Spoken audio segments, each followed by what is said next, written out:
Who's up there? Thank you. I thought the script was great. I thought the story was something I thought was very timely, and I'd been talking to Aziz about it for years by the time we made it, like when he first thought of the idea. It's something, I mean, it was based similar to an idea I think he pitched me literally like 15 years ago or something like that. So it's something that's been kicking around for a long time. Yeah. My character's a guy named Jeff, who's a very rich man, as our world has many of these days. And he's sort of like oblivious to the world's problems in a lot of ways, has sort of bought his way out of the common struggles that people face on a day-to-day basis, and he has his life switched with Arj, someone who is very in tune with the day-to-day struggles that people face, and all of a sudden, yeah, my guy goes from being like a very rich, comfortable guy to a very not rich guy who has to really find out how hard today's world is to just make a living, you know? I mean, the cast's so good. Like, he's obviously a very funny guy. Someone I've worked with many times over the years. And Keanu, you know, is probably the star of one of the first comedies I was ever truly a fan of, in the form of Bill and Ted's Excellent Adventure, which I think came out when I was like 7 or 8 years old and was honestly one of my first favorite movies, you know? And Parenthood was a movie I always really loved. And in our writing, a movie we would reference a lot, you know? And so he's someone I've always thought was unbelievably funny. And The Matrix and the John Wick movies, I mean, he makes some of the best movies out there, I think. Also, Keke Palmer's hilarious. She's so funny. Known her for a while. She's just a hysterical human being and a pleasure to work with. And then right over here in the middle,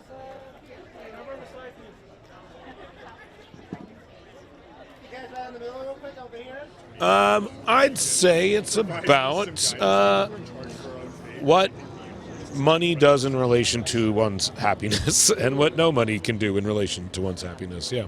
I mean, I think to me, just like if a movie's really funny, then it's earned its way into a theater. And I think there's no better way to watch comedy than in a room full of other people. And for me, some of my like greatest memories in theaters have been like in comedies that are really funny. And so I think the movie's actually funny. So I think it for sure is something that it's better to see in a room full of people. Yeah. I mean, honestly, I remember turning to Aziz while we were making the movie and was like, if this makes people who can afford it tip their Uber driver or their DoorDasher just like a little bit more, or maybe a lot more, then that would be good.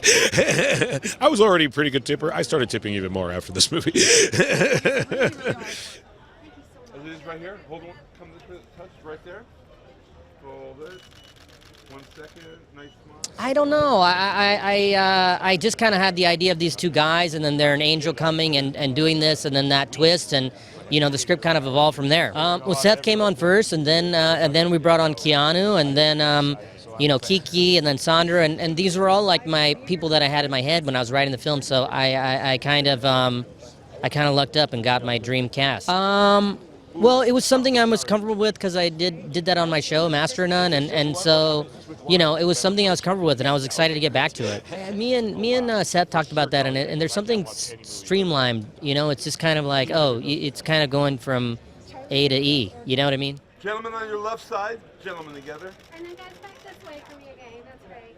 You guys Seth and I always talked about having this film play in theaters, and it's just such a communal experience of being in the theater with your friends and laughing, and it's something that's kind of gone away after COVID and everything, and even a little bit before. There's just been less comedies that come out in theaters, so I hope people go to this and they see it with their friends and they have a great time, and it kind of reminds them of those good times, and that we get more of those. I think it's because it's all around us and everybody sees it, and the challenge was to do it in a way that was really entertaining and fun. I hope they have a great time, and I hope they see it in a theater packed and remember that experience of going to the movies and seeing comedies and you know, sharing that experience. I don't know. I mean, some of them were people that were in my head when I was writing it, and other people like Keanu I met and was like, whoa, this would be amazing, and it just worked out.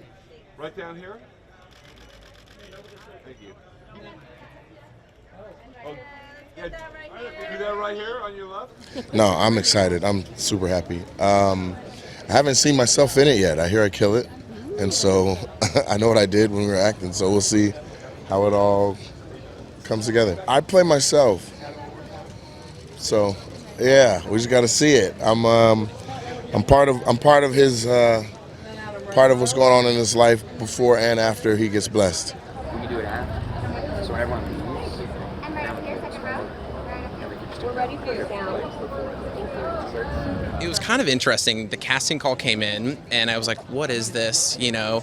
And I guess they were like, yeah, you play yourself. And so it was kind of interesting, like playing myself. This is kind of my everyday, like real life. So it was pretty easy to do that.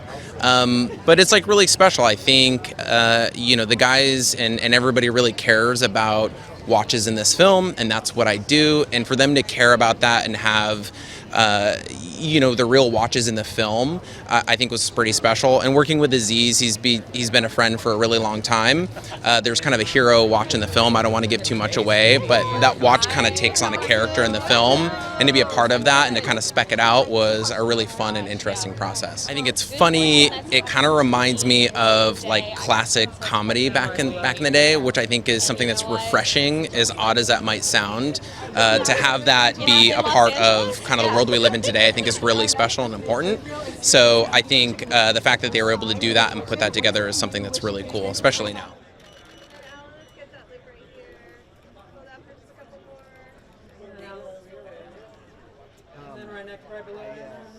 It's amazing to make a theatrical movie that's a comedy in 2025. I mean, we couldn't be more excited. You know, it's been in development for a while. Aziz and I have been talking about this movie for so long, and then between the strike and then Keanu hurting his knee and then all these things along the way, but the movie's done. We're so excited for people to see it, and we're really proud of it. Well, it's an extremely timely movie, but it's also extremely fun and entertaining. So we really want people to have a good time when they come see the movie in theaters, but also, you know, it's really relevant to what's going on everywhere today. And so obviously Aziz and I go way back. We work together on Parks and Rec, on Master of None, so we really have sort of an understanding of what it's like to work with each other, and this was no exception. Yeah, I'm not sure there's anyone with a higher approval rating than Keanu, Seth, Aziz, Sandra, Keke. I mean, it's hard to get better than that. So, I mean, going one by one, I think so many of these actors have essentially universal approval ratings. But I think one thing they have in common is that they're super funny, but they can also act, and they can carry the dramatic parts of the film and the parts that, you know, need a little bit more emotional resonance. And of course, you know, Keanu's a legend. Keanu, you know, A Matrix, Speed, Bill and Ted.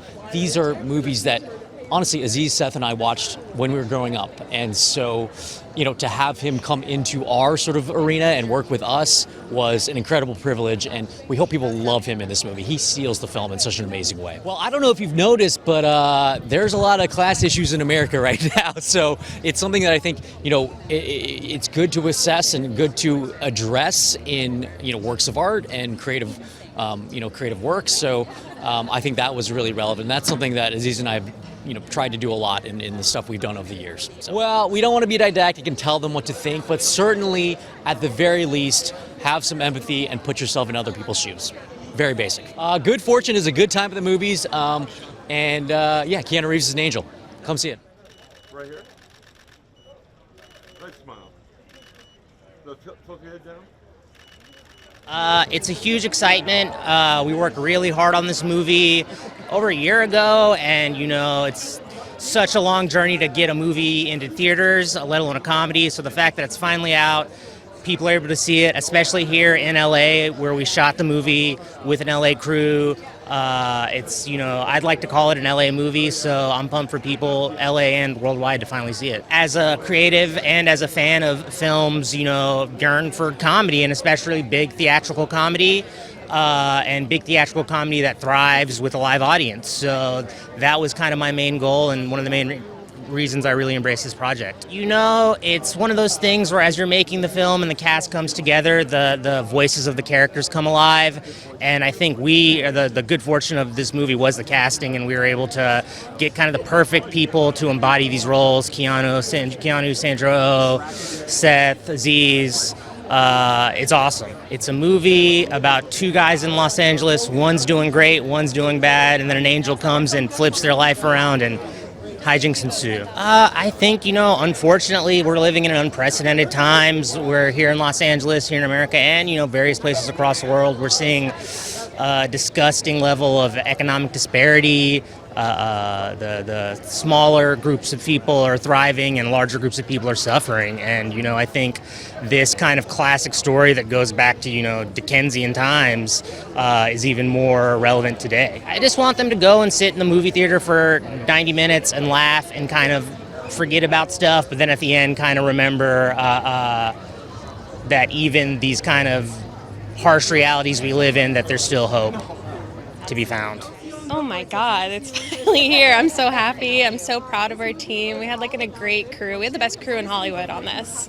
And it's so rewarding that there's so many people that worked really hard on it and they get to see it up in the big screen and it'll be in theaters and there's no better feeling than that. Yeah, I mean, no one beats Keanu. I mean, let's talk about how Canadian the cast is. But no, I think Keanu hasn't had that funny moment like eating chicken nuggets for the first time in a long time for audiences. So I think that is the perfect tone for what we need in this 2025. And Seth always delivers. I mean, come on, he's the man. And then you have Aziz, who's just I mean, it's so fun behind the scenes, in front of the camera. He's the funniest person on set constantly, and it's so fun that his personality is shown through all these different roles, and we're able to kind of see just how special this movie has become. She's a legend in this movie. It's another iconic performance for Keke, and she's a joy to have on set and to work with. So we're so lucky. A whole lot of hee ha ha. Come enjoy, come laugh, come sit, bring your friends, and bring your family and your angels. I hope people think about the world around them and how they utilize the gig economy on their day-to-day. And how special and unique it is to live in a time where we can think and talk about these things. This way, big smiles, guys, this way. And then guys right in the middle. Right next to him, right down. Seth, one more time. You guys right over here, guys over here, guys over here, guys up top, up top.